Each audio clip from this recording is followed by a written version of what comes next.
वरदायिनी education प्रस्तुत वर्ग 10वा अभ्यासमाला. माझे प्रेरणास्थान सहदेवराव भोपळे विद्यालय हिवरखेड, तालुका तेल्हारा, जिल्हा अकोला. विद्यार्थी मित्रांनो, आज आपण राज्यशास्त्र विषयातील प्रकरण पहिले संविधानाची वाटचाल पाहणार आहोत. मागील वर्षापर्यंत तुम्ही पाठ्यपुस्तकांमधून स्थानिक शासन संस्था, भारतीय संविधानातील मूल्ये, त्यातून व्यक्त होणारे तत्त्वज्ञान इत्यादी बाबी शिकलेल्या आहात. संविधानाने निर्माण केलेली शासन यंत्रणा आणि आंतरराष्ट्रीय संबंधातील भारताचे स्थान यांचा विस्तृत आढावा घेतलेला आहे. भारताच्या संविधानाने भारताचे धर्मनिरपेक्ष लोकशाही गणराज्य निर्माण करण्याचे उद्दिष्ट मांडले आहे. नागरिकांना न्याय मिळावा, त्यांचं स्वातंत्र्य अबाधित राहावं म्हणून संविधानात महत्त्वपूर्ण तरतुदी केल्या आहेत. सामाजिक न्याय आणि समतेवर आधारलेला एक प्रागतिक समाज निर्माण करण्यासाठीचे एक साधन म्हणून भारताच्या संविधानाकडे पाहिले जाते. भारतात संविधानानुसार राज्यकारभार करण्यास 26 जानेवारी 1950 पासून सुरुवात झाली.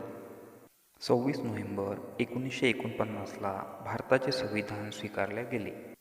तेव्हापासून ते आत्तापर्यंत संविधानाच्या आधारे जो राज्यकारभार झाला त्यातून भारतातील लोकशाहीचे व्यापक होत गेलेले स्वरूप, भारतातल्या राजकीय प्रक्रियेत झालेले महत्त्वाचे बदल, सामाजिक न्याय व समता प्रस्थापित करण्याच्या दृष्टीने उचलली गेलेली पावले यांचा प्रस्तुत प्रकरणात आपण थोडक्यात आढावा घेणार आहोत. हा आशय अर्थातच 3 मुद्द्यांपुरता मर्यादित आहे, ज्यामध्ये लोकशाही, सामाजिक न्याय व समता, न्यायव्यवस्था यांचा समावेश होतो. लोकशाही म्हणजे काय? अब्राहम लिंकन यांच्या मते लोकांनी, लोकांचे आणि लोकांसाठी चालवलेले शासन म्हणजे लोकशाही शासन होय. लोकशाही ही संकल्पना कुठून अस्तित्वात आली? डेमोक्रेसी हा शब्द ग्रीक भाषेतील डेमोस म्हणजे लोक आणि क्रायटिया म्हणजे सत्ता या 2 शब्दावरून तयार झाला आहे. लोकशाही, डेमोक्रेसी या संज्ञेचा शब्दशः अर्थ लोकांची सत्ता असा आहे. भारतीय संविधानाचा विचार केला असता घटना समितीचे अध्यक्ष डॉक्टर राजेंद्र प्रसाद हे होते, तर मसुदा समितीचे अध्यक्ष डॉक्टर बाबासाहेब आंबेडकर हे होते. भारताचे संविधान लिहिण्यासाठी 2 वर्ष, 11 महिने व 18 दिवसांचा कालावधी लागला. भारताचे संविधान लिहिताना अन्य देशाच्या लिखित संविधानाचा आधार घेतला गेला. संविधानाची वाटचाल या प्रकरणाचा अभ्यास करताना लोकशाही, सामाजिक न्याय व समता, न्यायव्यवस्था या 3 मुद्द्यांतर्गत अभ्यास करायचा आहे. लोकशाही या मुद्द्याचा अभ्यास करताना राजकीय प्रगल्भता, मताधिकार, सत्तेचे विकेंद्रीकरण, माहितीचा अधिकार या मुद्द्यांतर्गत अभ्यास करायचा आहे. राजकीय प्रगल्भता. लोकशाही शासन पद्धतीची केवळ संरचना असून चालत नाही. त्या संरचना आधारे प्रत्यक्ष व्यवहार केल्यासच लोकशाही समाजाच्या राजकीय जीवनाचा एक अविभाज्य भाग बनते. त्यानुसार आपल्या देशात लोकांना थेट प्रतिनिधित्व देणाऱ्या संसद, राज्य विधानसभा आणि स्थानिक शासनसंस्था आहेत. भारतामध्ये कायदे निर्माण करण्यासाठी महत्त्वाचा घटक म्हणजे भारताची संसद होय. संसदेचे 2 सभागृह आहेत. त्यापैकी कनिष्ठ सभागृह म्हणजे लोकसभा असून वरिष्ठ सभागृह म्हणजे राज्यसभा आहे. भारत देशाचा विचार केला असता भारतामध्ये अप्रत्यक्ष लोकशाही अस्तित्वात आहे. जगामध्ये काही देशांमध्ये सुरुवातीला प्रत्यक्ष लोकशाही अस्तित्वात होती.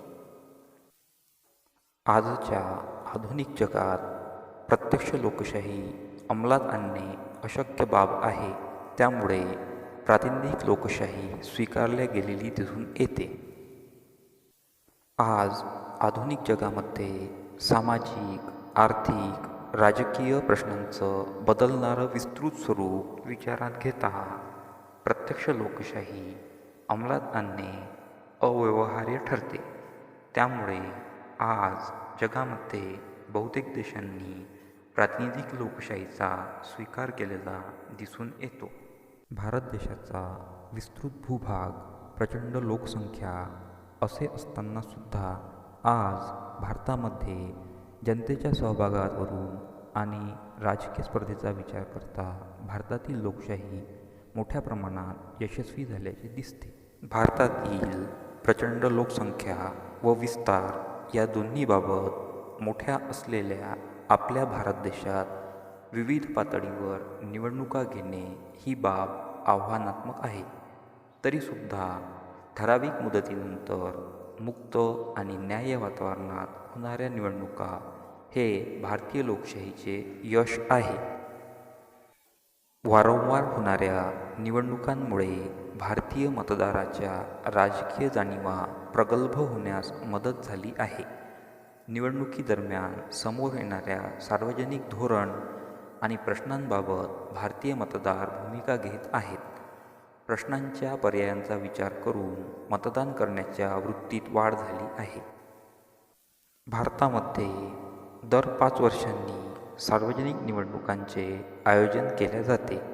त्यामुळे यशस्वीरित्या निवडणुकांमध्ये सहभागी होणारे मतदार यामुळे त्यांच्या राजकीय जाणीवा प्रगल्भ होण्यास मदत झालेली दिसून येते. आज भारतामध्ये लोकशाही शासन पद्धती ही यशस्वी झाल्याचे दिसून येते. भारतीय संविधानाने भारतीयांना दिलेला महत्त्वाचा अधिकार म्हणजे मताधिकार होय. भारताच्या संविधानाने प्रौढ मताधिकाराची तरतूद केलेली होतीच.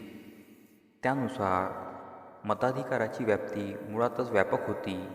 मताधिकाराचा संकोच करणाऱ्या स्वातंत्र्यपूर्व काळात प्रचलित असलेल्या सर्व तरतुदी नष्ट करून स्वतंत्र भारतात प्रत्येक भारतीय स्त्री पुरुषाला 21 वर्षे वयाची अट निश्चित करून मतदानाचा अधिकार संविधानाने दिला होता. तो अधिकार आणखी व्यापक करत मतदाराचे वय 21 वर्षावरून 18 वर्षे इथपर्यंत आणले.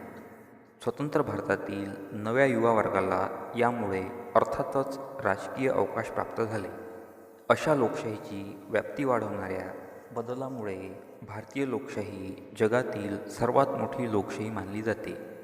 इतकी मतदार संख्या अन्य कोणत्याच लोकशाही असलेल्या देशात आढळत नाही. हा बदल केवळ संख्यात्मक नसून तो गुणात्मकही आहे. अनेक राजकीय पक्ष या युवा मतदारांच्या पाठिंब्यामुळे सत्तेच्या स्पर्धेत उतरले. भारतातील राजकीय स्पर्धेचे स्वरूपसुद्धा यामुळे बदलले. लोकांच्या इच्छा आकांक्षांना प्रतिनिधित्व देण्याच्या हेतूने आज अनेक पक्ष या स्पर्धेत दिसतात. यापुढील भाग म्हणजे लोकशाही विकेंद्रीकरण. सत्तेचे विकेंद्रीकरण हा लोकशाहीचा गाभा आहे. विकेंद्रीकरणामुळे सत्तेच्या गैरवापराला जसा आळा बसतो त्याचप्रमाणे सामान्य जनतेला सत्तेत सहभागी होण्याच्या संधीही मिळतात. सत्ता मुठभर लोकांच्या हाती गेल्यास सत्तेचा गैरवापर केला जाऊ शकतो.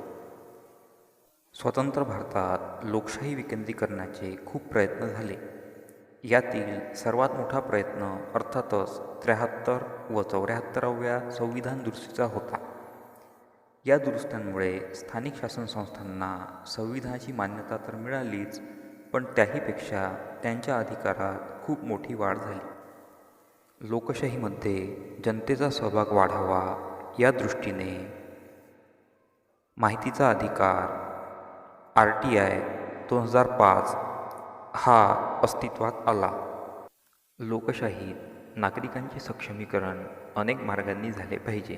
अर्थातच सामान्य नागरिक व शासन यांच्यामधलं अंतर कमी व्हायला हवं. शासन व नागरिक यांच्यात जितके अंतर कमी आणि संवाद जास्त त्या प्रमाणात लोकशाही प्रक्रिया सकस सुदृढ होत जाते. नागरिक व शासन यांच्यातील परस्पर विश्वास वाढण्यासाठी शासन काय करते हे नागरिकांना समजले पाहिजे. पारदर्शकता आणि उत्तरदायित्व ही सुशासनाची 2 वैशिष्ट्ये प्रत्यक्षात आणण्यासाठी भारतीय नागरिकांना माहितीचा अधिकार देण्यात आला. माहितीच्या अधिकारामुळे शासन नागरिकांसाठी काय करते हे लोकांना कळू लागले. म्हणजेच पारदर्शकता आणि उत्तरदायित्व ही सुशासनाची दोन वैशिष्ट्ये प्रत्यक्षात आणण्यासाठी भारतीय नागरिकांना माहितीचा अधिकार दिला गेला.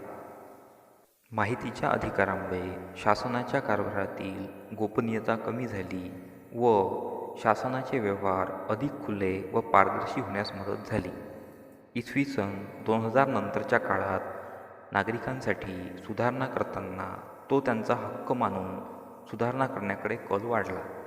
त्यानुसार भारतीय नागरिकांना माहितीचा अधिकार, शिक्षणाचा व अन्न सुरक्षेचा हक्क मिळाला.